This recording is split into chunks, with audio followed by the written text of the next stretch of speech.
Was one of the most talked about deals at the deadline, the one that brought the Toronto Maple Leafs another former captain and another second-generation player to a market full of them, one of the newest members of the Leafs. Live from quarantine, it's Nick Foligno. Nick, thanks so much for doing this.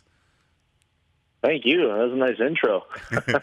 Nice to hear the good things about you. Listen, before we get to all the aspects that you bring to this team, I know that you knew you were in for the quarantine. So what was the one or two things that you had to have while in quarantine? And I'm sure the experience in the bubble influenced this, but what were the must-haves once you realized you were going back into the so-called bubble?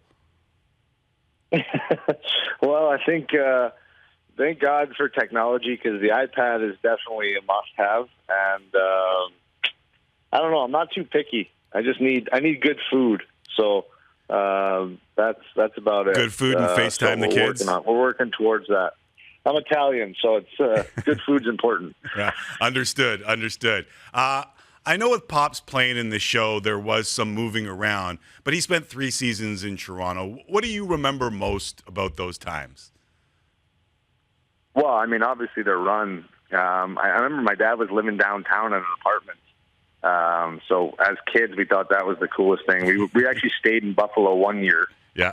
And we'd come up and see him in the apartment that he was in, and thought that was just the neatest experience. And then I think the following year, we actually lived in Luke Richardson's house. I think He got traded away, and we moved into his place. So went to school and everything. So that was pretty unique. And I think just obviously what stands now is just, the passion of the fans and going on that run and being able to be a part of that and live it kind of through my dad was just unbelievable, and it's something I think stuck with me all these years. And what I'm most looking forward to going on a run here with Toronto and having that passion come back with the fans. It's funny, I'm a wee bit older than you, and I remember those times probably better than a 5 or 6-year-old was, but I was still surprised, like when you were dealt, how many fans just remembered back to those times. I even saw friend of the show, Dougie Gilmore, reach out on Twitter to welcome you to Toronto. Were you surprised at how much interaction you got based on your dad's time in Toronto? Honestly, yeah, I was. I mean, I knew how much my dad cared about playing for the Leafs, and I think it's a testament, even the short time, how many people remembered him. He scored a big goal in the playoffs, but I think they just remembered the passion, obviously the helmet, and the passion that he played with. So I think it speaks volumes about him as a player and as a person, that the impact that he had. So it did surprise me a little bit, the people that reached out, but it also was just an amazing feeling and how excited people are, and it got me excited. I said, it's amazing how you play 14 years in the league, and I just feel rejuvenated in a little way right now with just the excitement that I have to join this team, and I think that's going to really bode well for me and hopefully the hockey club. All right, one more. I want to get to all that, but one more. Our social media accounts posted some old school viz. I know you mentioned the helmet. It had me reminiscing. I won't ask you if you have a Foligno leap in you, but any chance that you take a twirl with the old man's Northland bucket, say in a warm-up or something like that? I don't know. I gotta go dig it out of I don't know where it is. That's a collector's item now. Well, let's just say we'll see. I'm not gonna close the door on that, but I gotta see if we still have one. I don't know if it'll turn to dust as soon as I put it on. I'm not sure. I tried to get an old school Gretzky Jofa online, and they're like $700. I don't know what the Northland would go for these days, so it might be tough. I don't know. I think people are still using it as a strainer in their kitchen now. Yeah, with the pasta. Understood. I know you had some say here and had become a huge part of the community in Columbus. What made you want to add another chapter in the book and come to the Toronto Maple Leafs? Well, I think, in honesty, I don't think I wanted it to happen. I think it just happened organically in that, our team unfortunately just didn't do well this year. And when presented with the opportunity to continue to play in the playoffs, I think that's anyone's dream. And especially, if you played 14 years in the league, you realize how hard it is to get to. Yeah. And I really wanted that opportunity. I think with my contract lining up the way it did, and the organization in Columbus allowing me to even have that conversation with them, I really appreciated it. And then the fact that there was teams interested, and one of them being Toronto, I was thrilled with. And so I think just how it kind of came about and how thrilled I am now to join such a great team and try and help this group. And I think it's made it easier on me knowing it's kind of a win-win for the organization in Columbus and, for myself, and a chance that I get to join a really good team who believes in me and is excited about having me join them. And as much as I'm excited about joining this group and just trying to bring whatever I can to help this team win. And that's all I'm focused on. And it's just, it's really exciting for me, and I can't wait to get around the guys, obviously. Listen, I got 2 little ones at home, and I saw the pic on Twitter of you and your 3 packing up the car and sending Dad off. A great reminder in these times how it's not just a hockey deal. Like, there are families, there are friends that are involved. How tough was it to say goodbye? Yeah, it is. And, that's probably the hardest part for me of this whole situation, how thrilled I am, but not to have my family, when I come home after a game or after a practice and be there in the room. It's they're everything to me. I think anyone you talk to, there's no secret how that's all I care about besides hockey. So, but knowing that, they're safe and well in Columbus, and my wife is an incredible woman and can handle 3 kids. I'm sure she'll be freaking out in a week or so. But just knowing that they're set up there and they're able to continue their lives while I go chase my dream, and having that conversation with them, I think it just puts everything into perspective of this is an opportunity that I don't want to waste. I'm taking time away from my family and joining a great team, and a team has taken a chance on me and believes in me. So all those things together made it kind of an easier decision to go and do this. And it's a sacrifice. And let's be honest, I mean, it's a sacrifice, but there's so many more people in the current state of the world that are making way more sacrifices than I am. So when you put that into perspective, I get to go play hockey. And, it's a short time that I'm away from my family, and, I thank God for that opportunity.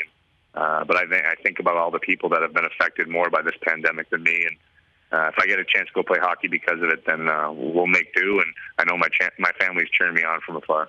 Well said. Well said. Nick Foligno of the Toronto Maple Leafs joining us here on Tim and Friends.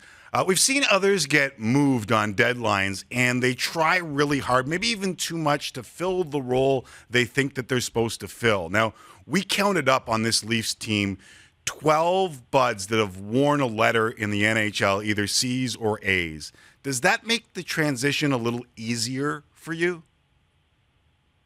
I think so. I mean, it's funny. Maybe it's because I'm just a little bit older now, and I'm coming in there just to help any way I can, and I believe in myself, obviously, and what I can bring. But at the end of the day, I'm also excited to learn from some of these guys. I got a chance to be around Joe Thornton, Austin Matthews, Mitch Marner, Morgan Riley, John Tavares. I mean, Jason Spezza, who I had the privilege of playing with in Ottawa. So you start getting to be around these guys that have been in the league a little while or have had success that they're having, and I'm just going to soak it all in.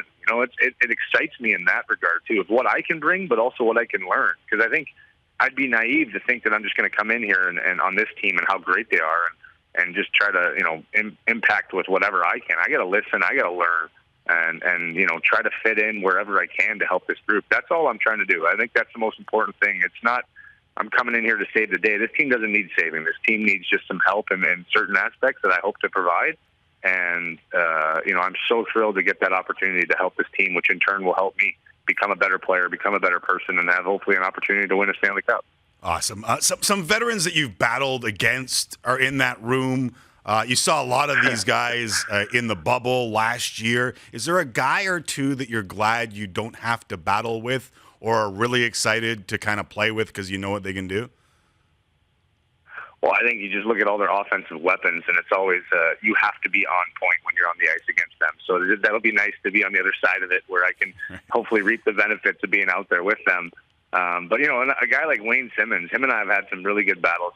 Columbus and Philly, for a lot of years, we didn't have a real good liking to each other. So I remember I don't think we've ever fought, but I just remember always going at him physically, and he's such an intimidating and imposing player. So it'll be nice to be out on the ice with him and be able to go do that to other guys. And, and even a guy like Joe Thornton, I'm just so excited to be around him.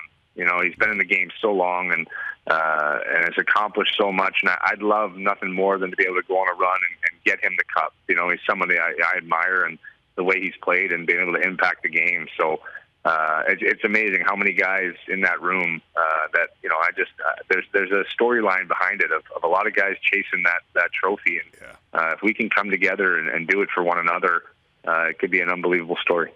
All right, let's talk about that story. I got two quick ones for you here. I know you've heard it a couple of times since the deal, but a couple of years ago, back in the heat of battle, you talked about how they didn't defend well enough below the hash marks, this Leafs team.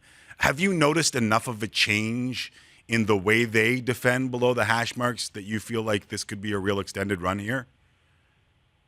I said that?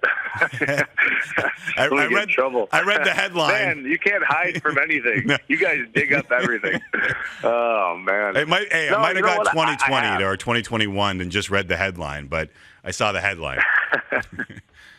Yeah, no, I see a difference in the team. I've obviously haven't watched them. I've watched them of late, obviously, but just in playing them last year and knowing that we had to be at our absolute best in Columbus in order to beat them. And that was just defensive-minded, be who we were, wait for our opportunities to capitalize, and it allowed us to have success against a really good team and frustrate them a little bit. And I think they took a lot of that and learned from it. Even their other exits, and you could hear them talking. I just feel like they're a team that's ripe for changing the narrative, changing the story, and I want to help and be a part of that. And I think you can just see the difference in some of the way that some of the plays that they're making, how they're focusing on that aspect. And I think I've learned in my time how important that is to being successful in hockey, and especially in the playoffs. And so I see that. I saw the Tampa Bay Lightning and what they did in order to change after we swept them, and how they brought in a more of a defensive-minded, grinding style of team that could complement their offensive weapons. So I'm excited to be part of that and to help where I can. And you can just see their mindsets already understanding of that. Because everyone said, the levels go up, and playoffs is a whole nother level of grit and determination. And you have to have that and a mix of that. And I think with the weapons that they have already offensively and the people they brought in to complement that, we can be a real dangerous team if we can put it all together. Got it. Also, the producer whispered in my ear that we have the clip. I'll save you from the clip. We will not play the clip. We'll just move on to the... Thanks a lot, producer. I know it's not just your family, but a community that you're leaving behind in Columbus, and you've done a ton of work. It was evident in a tweet from the Nationwide Children's Hospital. But you also have the family charity that was started to honor your daughter, who had to undergo 2 open heart surgeries.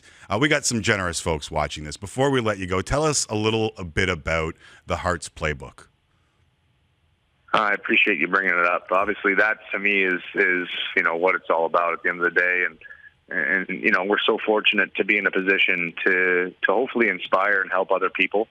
And going through something so scary like our daughter, having a heart disease when she was born. She was born with a congenital heart defect.